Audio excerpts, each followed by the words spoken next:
Hello, everyone. I am Dr. Laxley Stephenson, president of the A Collision with Purpose movement. I'm an author and a leadership educator. Welcome back to the Growth Mindset Lecture Series, where we are learning not only how to think differently, but how to live differently.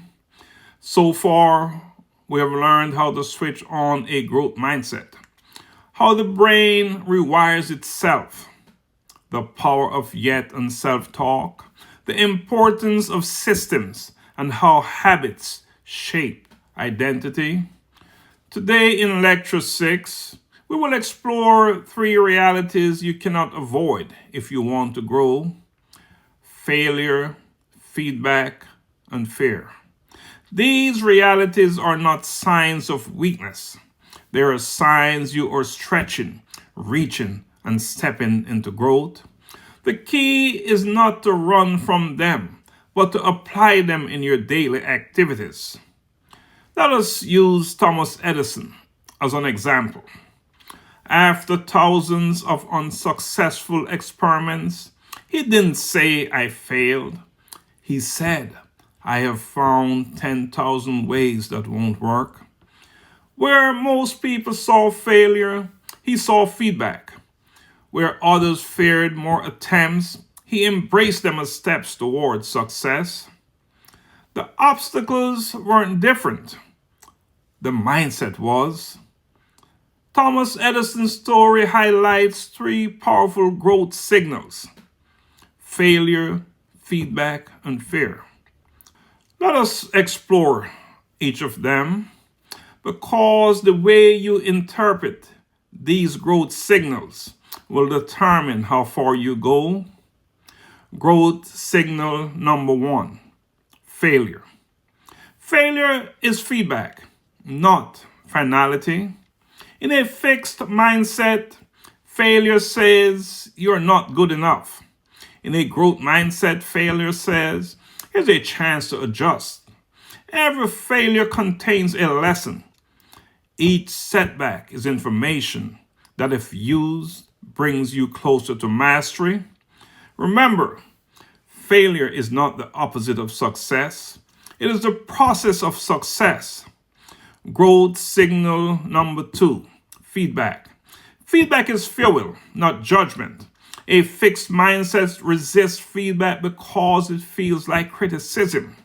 A growth mindset welcomes feedback because it is the fastest way to grow. Feedback is borrowed wisdom. It saves you time, helps you see blind spots, and sharpens your skills.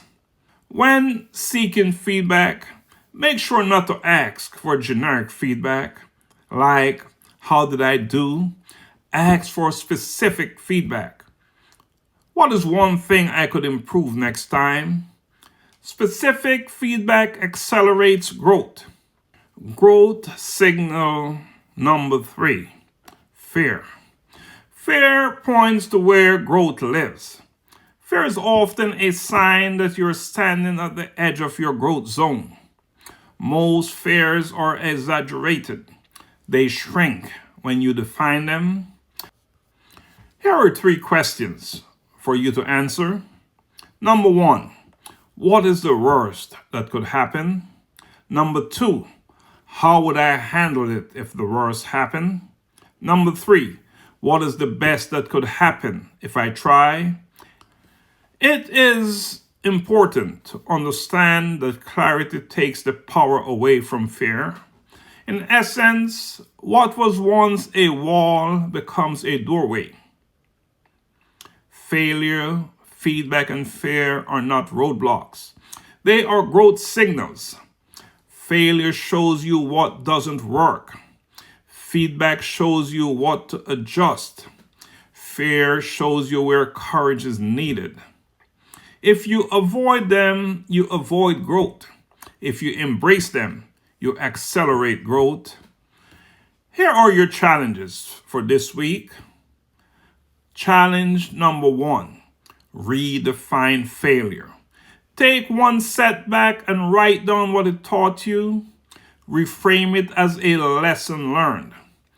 Challenge number 2, seek feedback. Choose one person you trust and ask them for one specific area you could improve. Challenge number 3, face fear. Identify one action you have delayed out of fear. Break it into the smallest step and tackle it this week. These 3 steps will transform how you see obstacles from barriers into stepping stones. Time for reflection. Reflection number 1. When I fail, do I treat it as a dead end or as data for growth? Reflection number 2. Whose feedback could unlock the next level of my progress? Reflection number 3. What fear am I avoiding that might actually be pointing me toward growth? Now, remember this. Failure is not final. Feedback is not an attack, and fear is not a stop sign. They are signals that you're on the path of growth. The question is not whether you will face them. You will. The question is, will you see them as setbacks or will you use them as stepping stones? Your answer will shape the person you become. Thank you and see you next week for lesson 7